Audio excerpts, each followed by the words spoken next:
오늘 하나님께서 우리에게 주신 말씀 보겠습니다. 전도서 말씀입니다. 전도서 1장 12절에서 18절까지입니다. 전도서 1장 12절에서 18절까지. 구약성경 948쪽인데요. 또 화면에도 뜨니까 교독하도록 하겠습니다. 제가 한 절 읽고 다음 절은 여러분들이 한 목소리로 한번 읽도록 하겠습니다. 제가 먼저 읽겠습니다. 나 전도자는 예루살렘에서 이스라엘 왕이 되어 마음을 다하며 지혜를 써서 하늘 아래에서 행하는 모든 일을 연구하며 살핀즉 이는 괴로운 것이니 하나님이 인생들에게 주사 수고하게 하신 것이라. 내가 해 아래에서 행하는 모든 일을 보았노라. 보라, 모두 다 헛되어 바람을 잡으려는 것이로다. 구부러진 것도 곱게 할 수 없고 모자란 것도 셀 수 없도다. 내가 내 마음속으로 말하여 이르기를 보라, 내가 크게 되고 지혜를 더 많이 얻었으므로 나보다 먼저 예루살렘에 있던 모든 사람들보다 낫다 했나니 내 마음이 지혜와 지식을 많이 만나 보았음이로다. 내가 다시 지혜를 알고자 하며 미친 것들과 미련한 것들을 알고자 하여 마음을 썼으나 이것도 바람을 잡으려는 것인 줄 깨달았도다. 함께 읽겠습니다. 지혜가 많으면 번뇌도 많으니 지혜를 더하는 자는 근심을 더하느니라. 아멘. 전도서를 교회에서 설교하기는 참 드뭅니다. 이 전도서라는 것은 이스라엘의 가장 어떻게 보면 번성했던 시기의 왕이 됐던 솔로몬이 노년이 되어서 백성들을 모아놓고 전하는 해고담입니다. 일종의 인생의 참회록이라고 볼 수 있습니다. 오늘 우리 장로님, 연세가 드신 장로님 오셨지만 인생 노년에 자녀들과 자녀 손들을 앞에 놓고 내 인생이 무엇이다라는 것을 설명해주는 그 인생에 대한 해고담이 바로 전도서입니다. 그런데 이 솔로몬은 어떤 사람입니까? 인류에서 가장 지혜 있는 왕이었습니다. 그는 지혜와 지식의 왕으로 평가받았던 것입니다.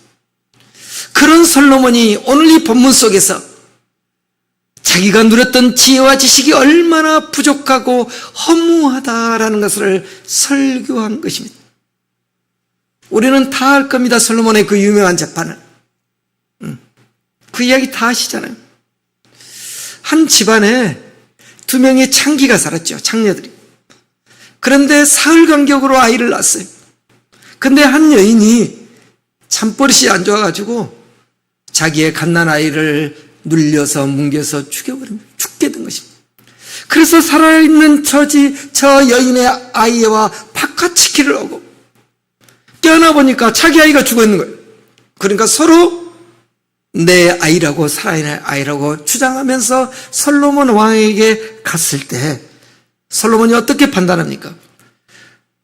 지금 같으면 DNA로 판단할 수 있는데 그 고대 사이에서 어떤 물적 증거도 없는 상태에서 여러분도 알다시피 솔로몬이 상상할 수 없는 일을 하지 않습니까? 칼을 가져오라고 해서 칼로 저 사나이를 반으로 나눠서 반은 이 여인에게 주고 반은 저 여인에게 주라라는 것입니다. 솔로몬이 왜 이 재판을 했겠습니까? 모성애를 보고자 한 것입니다. 진짜 엄마는 그 모성애가 나타날 것을 생각한 것입니다.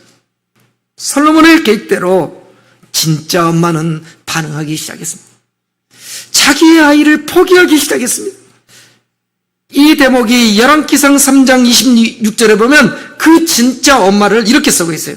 아들을 위하여 마음이 불붙은 것 같아서, 마음이 불붙은 것 같아서 왕이시여 이 아이를 저 여인에게 주소서라고 합니다. 이 대목이 마음이 불붙은 것 같아서라는 이 대목을 히브리어로 보면 레헴이라는 자궁이라는 단어를 쓰고 있습니다. 다시 말해서 진짜 엄마는 자궁이 불붙은 것 같아서 견딜 수가 없었다는 것입니다. 그래서 자신의 권리를 포기하고 자기의 아이를 포기하고 저 여인에게 주소서라고 고백했던 것입니다. 그런데 가짜 엄마는 어떻게 반응했습니까? 내 것도 되게 말고 저 여인의 것도 되게 말고 나누어 주소서라고 한 것입니다. 솔로몬은 그 마음속에 무엇이 있는가를 보았던 것입니다. 그게 바로 솔로몬의 유명한 재판입니다.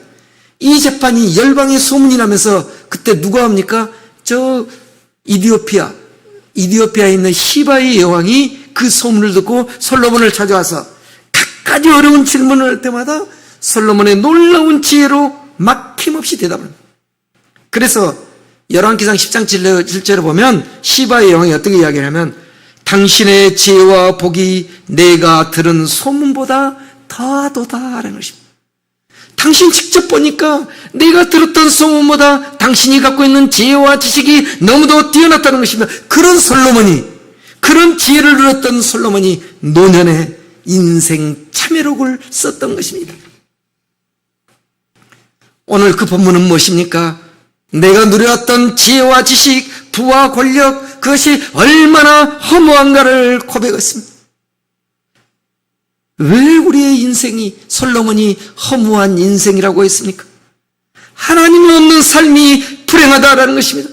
하나님이 없는 지혜와 지식이 얼마나 헛된 것임을 솔로몬이 노년이 되어서야 비로소 깨달았습니다.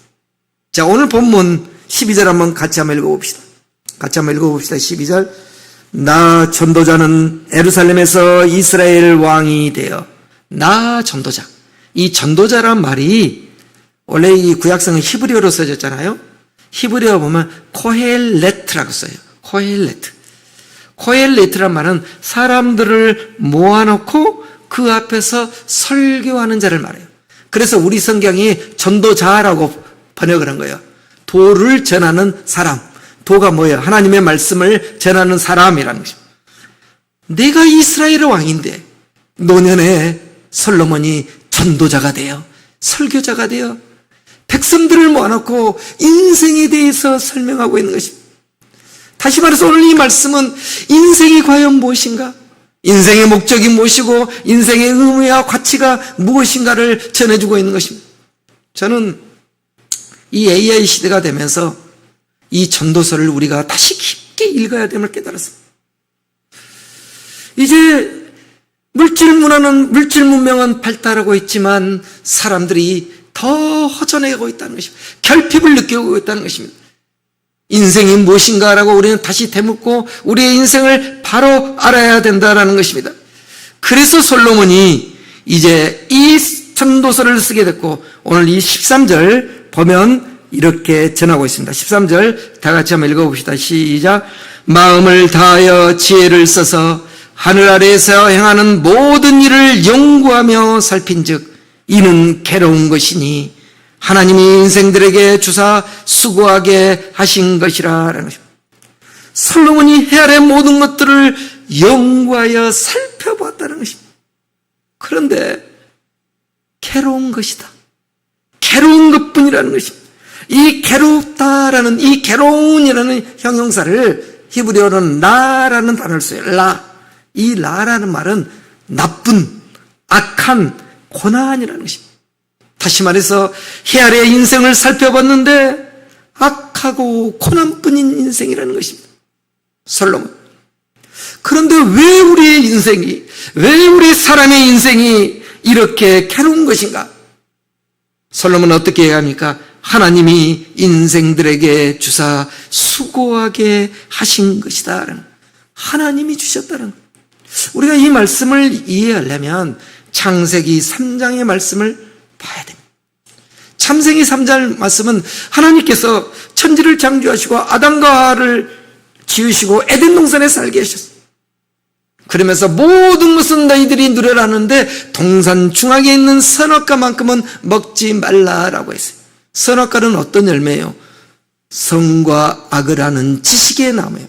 선과 악을 아는 지식의 나무는 인간이 먹어서는 안 된다는 것입니다. 이건 하나님의 영역이에요. 하나님의. 근데 사탄이 유혹해요. 너 하나님과 같을 수 있어. 이거 먹으면 하나님의 자리에 오를 수 있어 라고 유혹하니까 거기에 넘어져서 바로 선악과를 따먹고 오늘의 우리도 역시 그 선악과에 중독되어 살고 있다고 해도 과언이야. 우리가 날마다 누군가를 판단하잖아요. 선악을 판단하잖아요. 선악에 판단한 재판장이 돼서 우리는 살기를 원한다는 것입니다. 하나님께서 진노하십니다. 그들에게 내린 재앙이 뭡니까? 사망을 선포했고 에덴 동산에 추방시키고 아담에게 하는 말이 뭡니까? 땅은 너로 말미암아 저주를 받고 너는 평생에 수고하여야 그 소산을 먹으리라 라고 했습니다. 그와 더불어서 뭐라고 했습니까? 아담아 너는 흙으로 돌아갈지니 너의 얼굴에서 땀이 흘리는 고통을 느낀다라는 것입니다. 너는 흙이니 흙으로 돌아가라 라고 말씀하셨습니다. 어찌 보면 우리의 인생이 수고한 눈물뿐이라 라고 말할 수 있습니다. 그렇다면 하나님이 이렇게 말씀하신 진짜의 속내는 무엇일까요? 하나님의 속내는 너희들 이제 나 없이 살지 말라는 것입니다. 하나님 없는 인생을 살지 말라라는 것입니다. 하나님 없는 인생이 얼마나 허무한가를 너희는 알게 된다는 것입니다. 그것을 솔로몬은 노년이 되어서야 비로소 깨달은 것입니다. 젊었을 때는 깨달을 수 없었어. 그래서 솔로몬이 고백합니다. 자신이 얼마나 손에 잡을 수 없는 바람을 잡으려고 한 인생을 살았는가를 고백하고 있는 것입니다. 그 내용이 14절 내용입니다. 자, 14절 다 같이 한번 낭독해 봅시다. 시작. 내가 해 아래에서 행하는 모든 일을 보았노라. 보라, 모두 다 헛되어 바람을 잡으려는 것이로다 라는 것입니다. 사실 바람은 손에 잡히지 않습니다. 바람은 느끼는 것입니다. 그런데 우리는 그 바람조차도 손으로 잡을 수 있는 것처럼 착각하며 살아갑니다. 모든 것을 내 손에 잡으려고 합니다. 그런데 솔로몬은 노년에 그 모든 것, 자기가 이뤄놨던 모든 그 업적과 모든 것들도 바람 같은 것임을 깨달았습니다. 그러면서 지식과 지혜가 세상이 갖고 있는 자신이 누렸던 지식과 지혜가 얼마나 한계가 있는 것을 고백한 것이, 구체적으로 고백한 것이 바로 15절 말씀. 자, 우리 15절 말씀 다 같이 한번 읽어봅시다. 시작. 구부러진 것도 곱게 할 수 없고 모자란 것도 셀 수 없도다. 저는 오늘 이 본문 말씀 가운데 15절 또 17절이 가장 제 마음에 깊이 와닿았어요.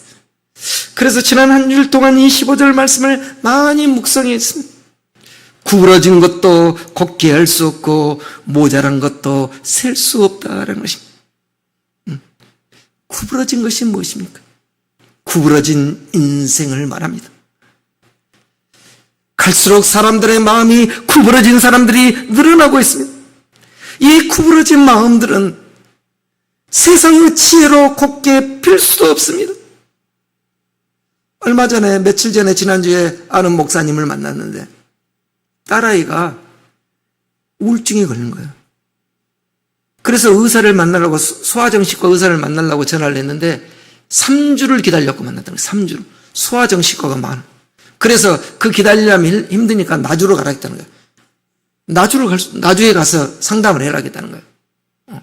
잠깐만. 마음들이 많이 갈수록 병들어 있다는 것입니다. 이 구부러진 마음을 의학적으로는 어떻게 보면 일시적으로 치료할 수 있습니다. 물리적인 조정으로, 호르몬 조정으로 어떻게 보면 잠시 치유할 수는 있습니다.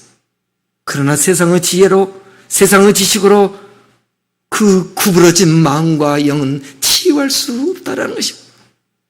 그것뿐입니까? 솔로몬은 모자란 것도 셀 수 없다라고 했습니다. 이 모자란다라는, 모자란 것이란 말이 헬라 히브리적 의미를 본다면 영적인 결핍, 영적인 결핍. 물질은 풍요로워지지만 세상은 갈수록 영적으로 결핍이 심화되고 있는 것입니다. 그래서 자살하는 사람은 갈수록 늘어나는 것입니다. 2025년도의 통계를 보면 하루에 평균 한 30-40명이 자살자들이 있다라는 것입니다. 어찌 보면 우리가 예배드린 이 순간에도 누군가는 삶의 허무함을 느끼면서 목숨을 끊은 사람도 있다라는 것입니다. 이 모자란 것, 이 영적 결핍을 세상의 지식과 세상의 지혜가 채워줄 수 있냐라는 것입니다. 세상의 물질도 치유해 줄 수 없다는 것입니다. 그래서 솔로몬이 모자란 것도 셀 수가 없다 라는 것을 인생 말년에 깨닫기 시작하는 것입니다. 그런데도 솔로몬은 본인이 이렇게 이야기하지만 여전히 사람들은 이걸 잘 믿지를 않을 거라고, 받아들이질 않을 것을 알고 있었어요. 그래서 16절에 보면 솔로몬의 그 마음을 느낄 수 있어요. 저는 이 말씀을 느끼면서 때로는 이 목사가 아무리 설교를 해도, 아무리 이야기해도 그 말을 구부러진 사람들은 받아들이지를 못한다는 것입니다.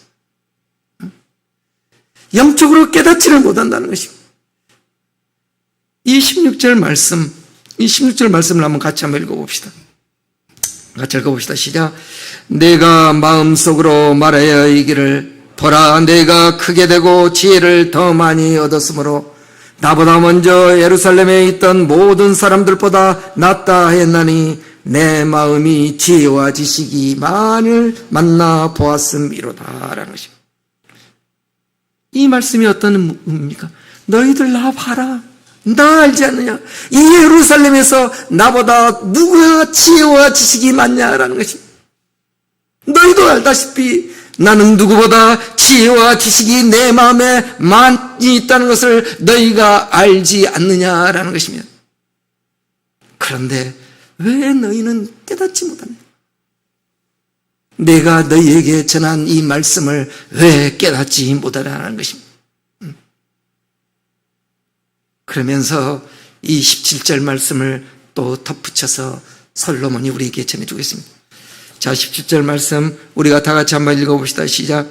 내가 다시 지혜를 알고자 하며 미친 것들과 미련한 것들을 알고자 하여 마음을 썼으나 이것도 바람을 잡으려는 것인 줄 깨달았도다라는 것입니다.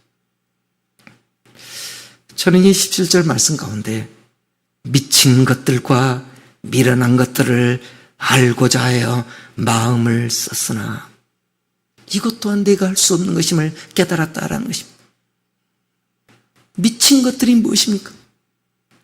여기서 이미 미친 것들이라는 것은 단순히 지능이 낮는가, 정신질환을 의미한 것이 아닙니다. 멀쩡한데, 사람이 멀쩡한데 눈이 멀어서 한다는 것입니다.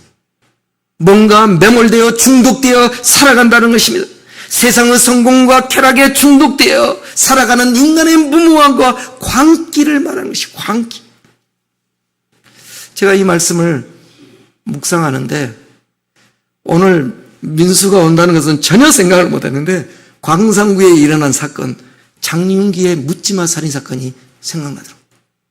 이 장윤기의 묻지마 살인 사건. 상상할 수 없잖아요. 자신과 전혀 상관없는 여고생을 칼로 찔러 죽였습니다. 얼마나 그 여고생은 참 비참합니까? 그 부모들은 어떤 심정이었습니까? 이 장윤규 사진 보면 얼굴도 잘생겼어요. 멀쩡해요, 멀쩡해. 경찰 공무원을 또 준비하고 있었다는 거예요. 멀쩡합니다. 정신질환자도 아니에요, 겉보기에는. 그러나 비정상적인 그런 욕망과 욕구, 그 욕망과 욕구를 절내는 전형적인 광기의 형태예요, 광기. 그런데 오늘의 이 세상은 이같이 미친 자들이 점점 더 늘어나고 있다라는 것입니다. 솔로몬이 이 세상의 지혜로는 치유할 수 없다라는 것입니다. 해결할 수 없다라는 것입니다. 어디 이것뿐입니까? 미련한 것들. 미련한 것들은 무엇입니까? 분별 없는 행동입니다. 오늘 우리의 사회는 진리가 거짓이 되고 거짓이 진리가 되는 시대예요. 그래서 이것을 학문적으로 포스트 트루스로 시대라고요. 탈진리화되는 시대예요. 무엇이 진리인지를 모르는 시대가 됐어요. 그러니 우리의 삶이 때로는 분별 없는 삶과 행동에 빠지게 된다는 것입니다. 과연 이 세상 가운데 무엇이 참된 기준이고 가치관입니까? 그리스도인에게는 성경적 진리관이 있습니다. 성경적 가치관이 있습니다. 하나님의 말씀이 우리의 삶의 기준이 되어야 합니다. 하나님께서 창조의 역사를 보면 5일 동안 모든 것을 다 지으시고 인간이 살 수 있는 모든 환경을 만들어주시고 마지막 날에 6번째 날에 사람을 지으셨어요. 한번 생각해 보시고 역으로 하나님께서 4일째나 3일째 사람을 창조했으면 얼마나 삶이 팍팍했어요. 어둡고 삶의 조건과 환경이 힘들었겠습니까? 하나님은 오직 인간에게 관심이 많았어요. 모든 것을 다 갖춰주고 이제 행복하게 살아라라고 에덴 농산에게 지어주셨습니다. 하나님께서는 우리 인간들에게 이 세상을 지어주시고 우리에게 삶을 어떻게 살아야 할 인생 매뉴얼을 주셨습니다. 그 인생 매뉴얼이 뭔가요? 성경입니다. 성경. 우리가 이 땅에서 어떻게 살아가야 하는 인생 사용 설명서가 성경이에요. 모든 피조물은 매뉴얼이 있어요. 창조주의 매뉴얼이 있어요. 우리는 하나님의 피조물이에요. 하나님이 우리를 지으시고 우리가 어떻게 살아가야 할 인생 매뉴얼이 준 것이 성경 말씀입니다. 그러므로 우리는 매일 하나님의 말씀을 읽고 묵상하며 세상에 미친 것들과 세상에 미련한 것들을 벗어난 삶을 살아가야 하는 것입니다. 노년의 솔로몬은 바로 자녀들에게, 백성들에게 이걸 전해주고 싶었던 것입니다. 하나님을 아는 식, 여호와를 경외하는 지식이 모든 것의 근본임을 깨달았습니다. 하나님이 없는 오늘 본문의 마지막이 뭡니까? 하나님이 없는 지혜가 많은 것은 번뇌뿐이고 지식이 많은 것은 근심만 더하게 된다라는 것입니다. 이와 비슷한 우리의 사자성어도 있잖아요. 식자우환이라는 것이 그런 의미가 아니겠습니까? 저는 오늘 이 말씀을 묵상하면서 이런 생각을 했습니다. 제 자신의 삶을 돌이켜보았습니다. 제 자신의 삶. 저는 모태신앙으로 유아 세례를 받았습니다. 김숙기 선생님이나 다 모태신앙들. 어릴 때부터 교회 학교를 빠지지 않고 다녔어요. 그리고 목사가 돼야 된다는 어머니의 소원대로 대학도 철학과에 입학했어요. 그런데 제 나이 45세가 되기까지 어머니의 하나님을 믿고 있었어요.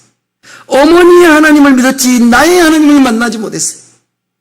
제 인생 45세가 되었을 때 비로소 어머니의 하나님이 나의 하나님으로 제가 만나게 되었습니다. 그 이전에 주일만 그리스도인의 삶을 사는 썬데이 크리스찬으로 저는 살았습니다. 그러나 하나님께서는 제 인생의 절반이라고 할 수 있는 45세에 기막히게 저를 만지셨어요. 기막힌 웅덩이에 빠지게 하시며 기막힌 고난 가운데서 부활하신 예수 그리스도를 만나면서 나의 하나님을 본격적으로 경험하기 시작했습니다. 그래서 저는 그때 철학 공부를 내팽개치고 신학대학원에 입학해서 목사가 되었습니다. 신학을 공부하고 목사가 되면서 성경을 공부하면 공부할수록 그동안 제가 고민했고 찾고자 했던 그 모든 것들이 이 하나님의 말씀 속에 있음을 깨달았습니다. 성경의 진리가 있음을 저는 깨달았습니다. 제가 그동안 공부했던 모든 것들은 배설물에 불과했습니다. 저는 철학 박사학위도 땄습니다. 또 문화학도 박사학위 논문만 안 썼지 박사과정까지 다 마쳤습니다. 그러나 하나님을 만나고 이 하나님 말씀을 알아보니까 그 모든 것이 여기에 있음을 깨달았다는 것입니다. 그리스도를 아는 이 고상한 지식이 얼마나 크고 기이한가를 저는 깨달았습니다. 저는 이제 다시는 옛날로 돌아가고 싶지 않습니다. 과거에 저는 바람을 잡으려는 그런 인생을 살았습니다. 그러나 이제는 내가 왜 살아야 하는가? 내 삶의 목적이 분명해졌습니다. 제가 45세에 핵심했을 때 하나님께서 저에게 주신 말씀이 있습니다. 그 말씀은 사도 베드로에게 부활하신 예수님께서 주신 말씀입니다. 요한복음 21장 18절 말씀입니다. 그 말씀을 제가 여러분 앞에 한번 읽어드리겠습니다. 부활하신 예수님께서 베드로에게 하신 말씀입니다. 내가 진실로 진실로 내게 이르노니 내가 젊어서는 스스로 띠띠고 원하는 곳으로 다녔거니와 늙어서는 내 발을 벌리리니 남이 내게 띠띠우고 원하지 아니한 곳으로 데려가리라. 저는 제 인생 45세가 되기 전까지는 내가 원하는 것만 했습니다.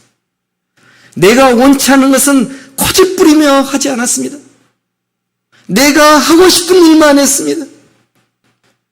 제 인생 45세에 부활하신 예수님을 만나고 이제 두 팔을 벌려서 내가 원하지 않지만 남이 내 몸에 띠띠며 나를 원하는 그 삶을 살게 되었습니다.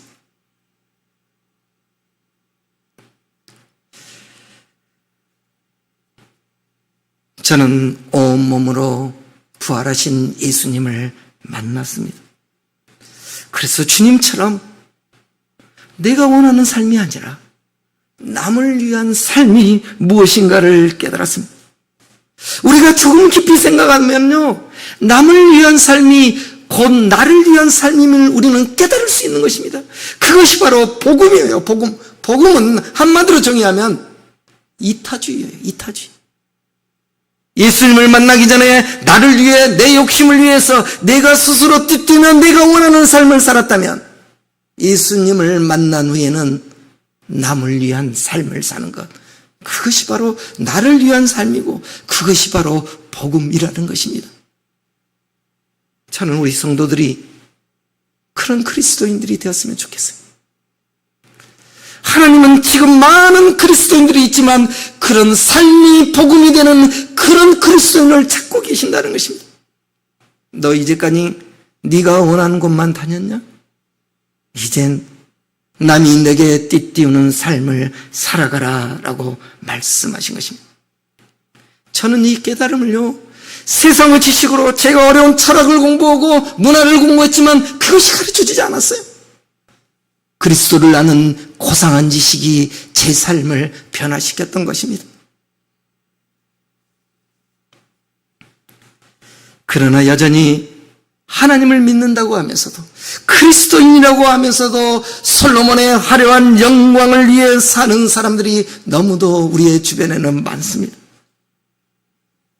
예수님께서도 마태복음 7장 산상순의 마지막에 보면 무엇을 먹을까, 무엇을 입을까, 무엇을 마실까 염려한 자들에게 그 말씀을 드리지 않습니까? 들에 피는 백합화를 봐라, 공중의 새를 봐라 하면서 너희들은 솔로몬의 그 화려한 영광을 보고 탐내지만 이 들판에 있는 작은 들꽃의 영광이 솔로몬의 영광보다 다다라고 예수님은 말씀합니다. 사실 솔로몬이 남긴 것은 이스라엘의 혼합주의 종교와 또 국토의 분열만을 가져왔던 것입니다. 노년의 솔로몬은 그걸 깨달은 것입니다. 내가 무엇을 남겨야 할 것을 깨달은 거예요. 내가 우리의 자녀들과 우리의 백성들에게 무엇을 남겨야 될 것을 깨달은 거예요. 그가 남긴 부는 이스라엘을 초학나게 했다는 것입니다. 저는 이제 김숙희 선생님이, 우리 김숙희 선생님이 아버님, 장로님 말씀을 많이 해요. 저는 우리 김 장로님이 정말 복음적인 삶을 살았다고 봅니다. 그리스도인은 손해보는 삶을 사는 것입니다. 그 상급은 이 땅에 있는 것이 아니라 하나님이 주시는 거예요. 근데 그리스도인이 손해보려고 그러지 않아요. 하나님을 믿는 자들이 더 많이 가지려고 한다는 것입니다. 이게 과연 복음적인 삶입니까? 이게 성경이 가르치는 것입니까? 주의 나라를 위해서 나의 것을 포기하는 그 믿음이 있을 때 주님이 기이한 일로 우리의 삶을 이끌어 가시고 우리를 더 존귀한 자리로 우리를 인도하신다라는 것입니다. 그래서 예수님이 너희는 솔로몬의 영광이 아니라 들꽃의 영광을 찾아가는 삶을 살라는 것이. 들꽃은 뭐예요? 바람을 잡으려고 하잖아요. 들꽃은 꽃씨가 되어 바람에 자신을 의지해 대지에 뿌려주는 거예요. 대지를 아름답게 수놓은 거예요. 다시 말하여 그 말씀을 오늘 본문에 적용해서 본다면 바람을 잡으려는 인생이 되지 말고 바람의 꽃씨가 되어 들판을 아름답게 하는 들꽃의 삶을 살라라는 말씀이기도 합니다. 이것이 바로 솔로몬이 오늘 저와 여러분에게 주는 영적 교훈입니다. 기도하겠습니다.